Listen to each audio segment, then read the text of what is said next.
palm, exercise and turn. Opposite, volley. We're doing 2-3 years. Here. Defense move. First step. Turn. And acceleration. The same, Leo. Inside turn. Laba. Tak, cel augstāk, Rob. Cel augstāk, tas, ka nav barjeras. Guys, pick up your feet. Don't step one-on-one. Ja nav barjeras. Mati.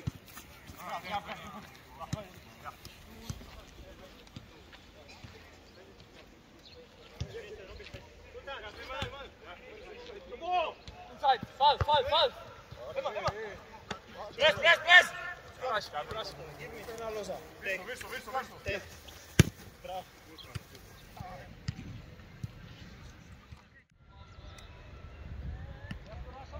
Nedēļa pēc pirmās spēles pretinieki iepazīt krietni labāk.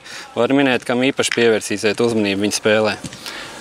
Pirmkārtām jau pretinieks spēlē savās mājās, spēlē Albānijā un domāju, ka mums ir jābūt gatavam dažādām provokācijām no pretinieku puses, un gan no skatītājiem, gan no spēlētājiem, un jābūt soli priekšā un jāspēj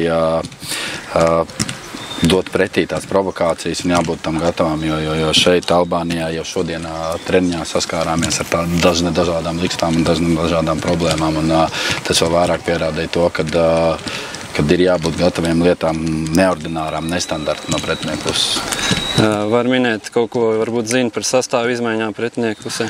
Traumēts joprojām, cik es saprotu, viņiem ir centra uzbrucējs Mbā, un viņš bija spēlētājs, uz kur mēs ļoti īpaši gatavojamies pirms pirmās spēles, un ļoti labi līdz viņa traumai tikām ar to galā, bet šobrīd, kad Mbā ir traumēts, mazliet naskāki, mazliet vairāk bumbu spēlējušāk uzbrucēji būs Partizāna komandas rīcībā un sākuma sastāvā, tāpēc domāju, ka mazliet savādāks būs Partizānī spēles stils, bet esam gatavi no tam, un es domāju, ka vajadzētu būt visam kārtībā.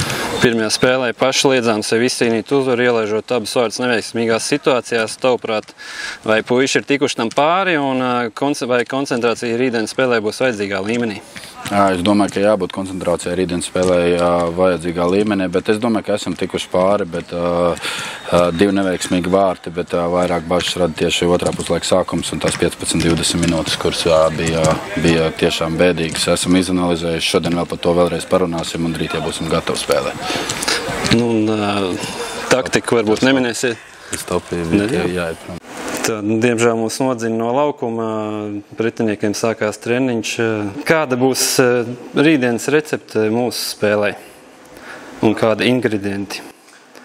Pirmām kārtām jau tas ir jābūt pacietīgiem, pa galu pa kakam nav jālido uz priekšu, jo, protams, vienu vārtu var mainīt visu un esam tam gatavi. Un, protams, gribam spēlēt vairāk ar bumbu un centīsimies to darīt un centīsimies nepieļaut kļūdas, kuras pieļāvām otrā pusē, kā jau tie jautāja iepriekšējā jautājumā. Un, jāspēj noticēt sev, jāspēj nomotivēt arī dienās, kad motivācija ir svarīgākā dienās, kad tu jūties nekāds, tikai tad tas spēj jaukt arī un spēj savus spēlētājus motivēt. Un līdz ar to smags darbs rītā mums priekšā stāv, būs ļoti daudz, kā ir sacrifice. Ziedoties. Būs daudz jāziedojās laukumā, daudzās epizodēs kopā pa bariem komandas biedriem jāizstāv daudz lietas, teiksim tā, tās, kas mums nav ikdienā Latvijas čempionātā ierastas un uz tām provokācijām ir jāspēj atbildēt. Paldies!